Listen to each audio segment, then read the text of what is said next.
Yeah, I'm Don Drummond. For 23 years, I worked in the Federal Department of Finance, 10 years at the TD Bank, currently a fellow at Queen's University.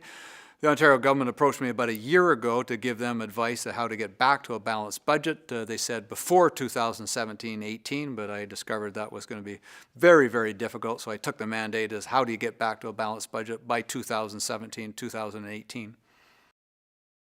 Explain what you found. What are the major discoveries of your study? So the first thing I did, and this would reflect my background as an economist, I tried to get a definition of what is the extent of the problem. So I tried to do an estimate of what would happen to the budget deficit if you just kept the current tax and spending parameters in place, no further changes. And that was rather a shocking result. It suggested that the deficit, which is expected to be $16 billion this year, would skyrocket to $30.2 billion by 2017.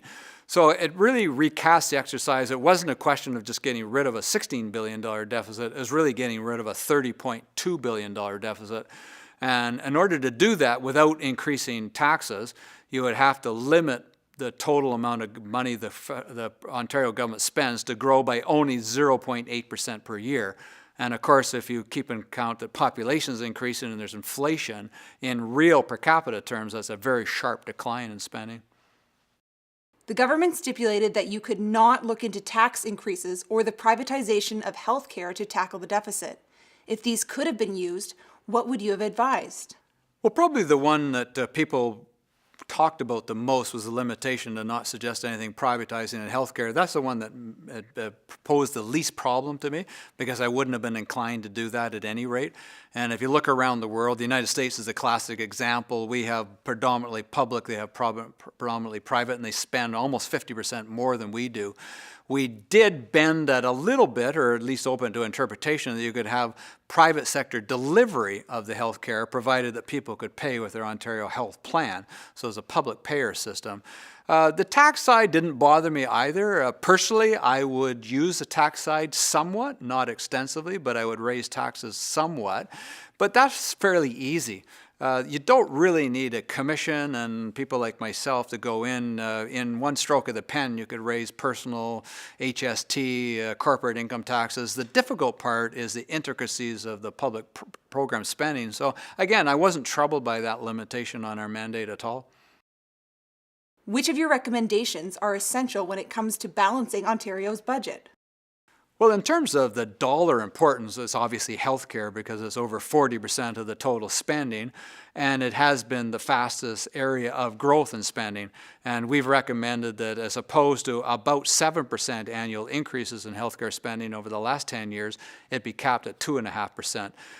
That's going to be very, very difficult. We're very cognizant. In fact, there is no developed country in the world that has held its healthcare budget growth to only 2.5%.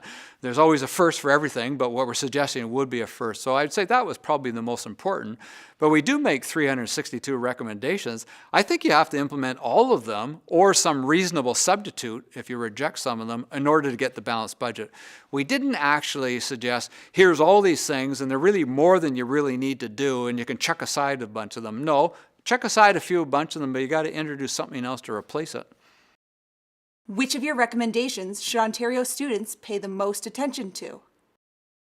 Well, I think for a younger person, it is the overall macroeconomic environment that is the most important.